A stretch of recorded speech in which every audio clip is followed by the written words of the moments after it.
کا اختیار کر لیتا ہے؟ بیسکلی دیکھیے جو کینابس کا جو استعمال کوئی بھی پرسن کرتا ہے تو یہ آپ کو تقریباً 3 to 6 month ان کا ایک ڈیوریشن ہوتا ہے جو آپ اس کو ویکلی بیسس پہ یا کبھی کبھار یوز کرتے ہیں تو آپ کو یہ اڈکٹ نہیں بناتی, آپ کو اس کو یوزر کے طور پہ آپ استعمال کر رہے ہوتے ہیں. اور اس کا جو نقصان شروع ہوتا ہے اصل وہ آپ کو 6 month کے بعد, کئی پیشنٹس کو 1 year کے بعد سٹارٹ ہو جاتا ہے. سب سے پہلا فیز آتا ہے ڈپریشن, انزائٹی, اور آہستہ آہستہ پھر شیزوفرینیا جیسے خطرناک بیماری اس سے زیادہ تر لگ سکتی ہے. بہت سے سائیکیٹرسٹ کا یہ کہنا ہے کہ نفسیاتی بیماریوں کا 90% تعلق ڈرگس سے ہے. بہت سے ایسے نوجوان مرد اور خواتین جو کہ ڈرگس کا استعمال کرتے ہیں ان کو جلدی نفسیاتی بیماریاں لگنے کا خطرہ ہوتا ہے.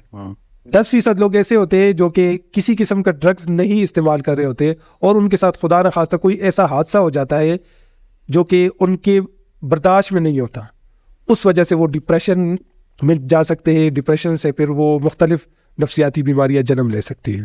اچھا کہ بھائی صاحب یہ جو نشہ کرنے والے لوگ ہوتے ہیں آپ کے ارد گرد کیونکہ سائیکیٹرسٹ بھی ہیں, آپ کی فیملی میں سائیکیٹرسٹ ہیں, تو آپ کو یہ چیز بھی بڑی زیادہ مشاہدے میں آتی ہوگی آپ کے کہ یہ کس سوچ کے مالک لوگ ہوتے ہیں؟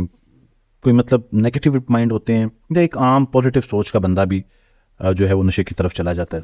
دیکھیے اس میں بہت سینسیٹیو لوگ بھی نشے کے عادی بن سکتے ہیں. ہر وہ شخص اس میں پازیٹیو اور نیگیٹو میں نہیں کہوں گا, لیکن یہ کہ اس میں ہر وہ شخص جو کہ شغلیہ طور پہ اس کا استعمال کرے یا اس کو غلطی سے استعمال کرے یا اس کو شوقیہ استعمال کرے اس کا عادی بن سکتا ہے. اچھا اب